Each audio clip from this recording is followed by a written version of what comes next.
They say the Whitlock estate still stands, though the years have chewed at its bones like a starving hound. The house sits at the far edge of Hollow Creek, where the fog never fully lifts, and the crows gather in such numbers that the trees seem to drip black. I first saw it when I was a young man, sent to deliver a parcel before the road was closed. Even then, the place felt wrong, the kind of silence that presses against your ribs, as though the air itself is listening. Eleanor Whitlock lived there alone after her husband, Dr. James Whitlock, died in the winter of '59. His death was quiet, sudden, heart failure, they said, though the coroner's report was never shown. He'd been a respected man, a physician known for his work with the afflicted, the melancholic, the mad. People came from Richmond, and even further north to see him, and many left healed, or so they believed. Eleanor was devoted to him, too devoted perhaps. When he passed, she closed the infirmary, and the church bells rang for 7 days. Then she withdrew, dismissed every servant, every worker, every gardener. The iron gates were locked, the curtains drawn, and for almost a year she was not seen. Only the flicker of candlelight behind the windows at night told the town she was still there, alive, or something near to it. There were stories, of course. People in Hollow Creek never let grief be simple. Some said she still spoke to her husband, that she'd kept his study just as he'd left it, that food was left at the door and came back untouched. Children whispered of voices under the ground, of lanterns moving behind the earth itself. A farmer once claimed he saw her digging in the garden during the black hours before dawn, her hands bare, the earth soaked dark with something thicker than rain. But rumors are like smoke. They fade, even when there's fire beneath them. By the time autumn came, no one spoke of her at all. The Whitlock name became something muttered, not mentioned. Until one morning, smoke rose again from the chimneys, thin, gray, curling like breath after confession. A carriage arrived from the city, black and without crest. Then another, then a third. They came at dusk and left before sunrise, bearing no luggage, no guests, only pale figures in coats too thin for the season. Their faces were wrong somehow, empty. They didn't look at the town or the road or the world at all. And there she was, Eleanor Whitlock, standing in her doorway to greet them, dressed in black silk, her hair bound tight, her face calm and sharp as a blade. She smiled as they entered the house one by one, as though welcoming old friends home. Then the doors closed, and that was the last anyone saw of them. After that night, the smoke from the chimneys grew darker, thicker.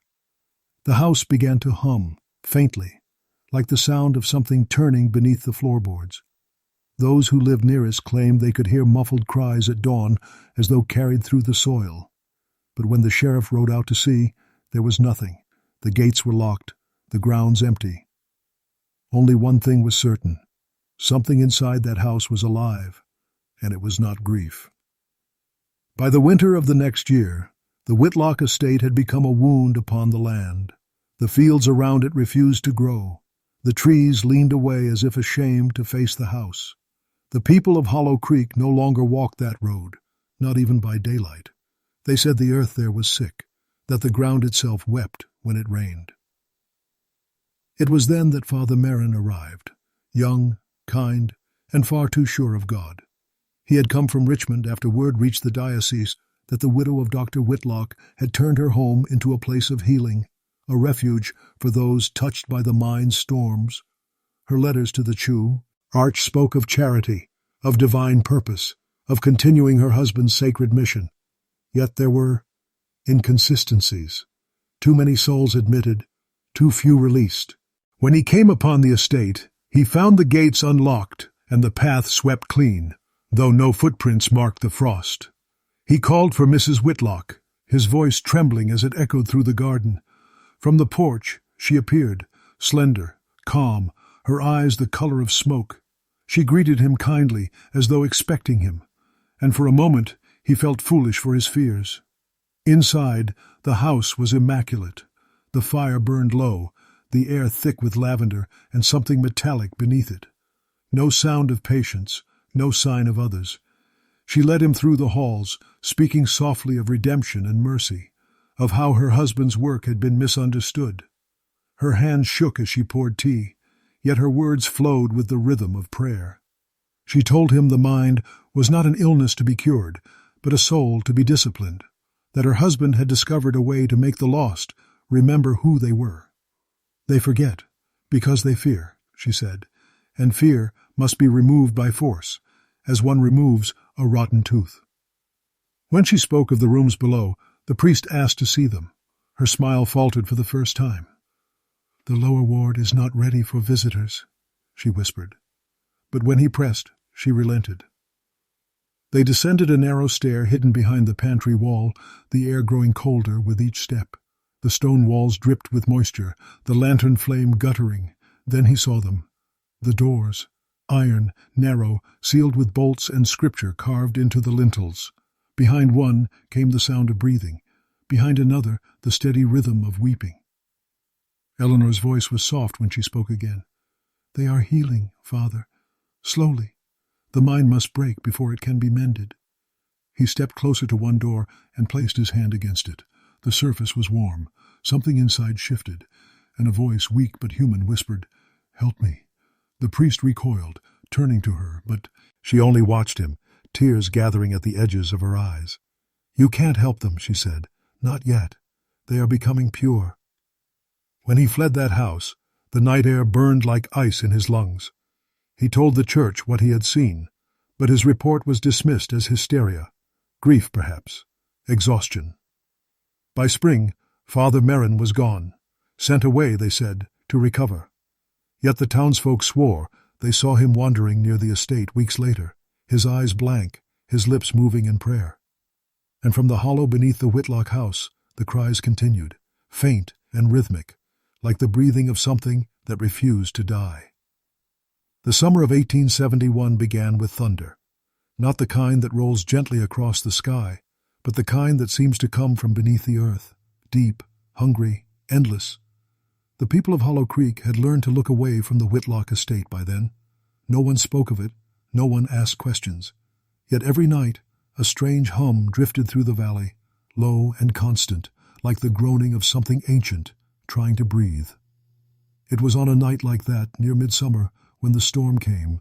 The sky split open, rain falling in sheets that struck the ground like stones. Lightning clawed the hills, and from the town they could see the flash strike the Whitlock house. A heartbeat later, the roof bloomed with fire. By morning the flames had burned themselves out. The house still stood, blackened but unbroken, the chimneys rising like gravestones against the dawn. The sheriff gathered a small search party, 6 men and a doctor, and rode out to the estate. They found the doors unlocked, the air thick with the stink of smoke, and something fouler still. Inside, the rooms were quiet, the mirrors shattered, the floors slick with ash.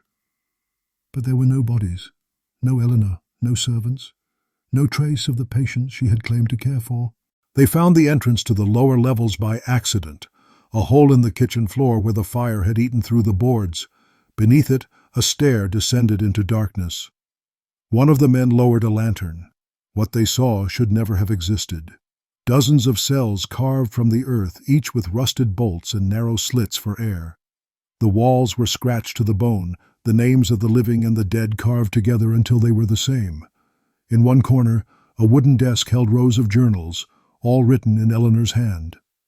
The last page read, "The voices have calmed. They do not scream now. They are listening." And then the light flickered. One of the men, the youngest, swore he saw movement in the farthest cell. A shadow that swayed though no wind blew. He stepped closer. The smell grew heavier, the air wet with decay. Then a sound, faint, trembling, like someone trying to draw breath. He dropped the lantern. When they climbed out, the sheriff ordered the cellar sealed with stone. He told his men to speak nothing of what they'd seen. The house was left to rot, its windows boarded, its name erased from county records. Years passed. Grass grew over the path, the woods thickened, and time buried what it could not forgive. But even now, Travelers who pass through Hollow Creek after sundown say the ground hums beneath their feet. Some swear they see a light flickering through the cracks of the old foundation like a candle that refuses to die. And if you stand long enough, you might hear it too. A woman's voice, faint and steady, whispering to those still beneath the earth. She calls their names, slowly, tenderly, as if she never stopped believing they could be saved. I have heard her once, and I pray I never hear her again. When morning came, only the ashes remembered what had been done.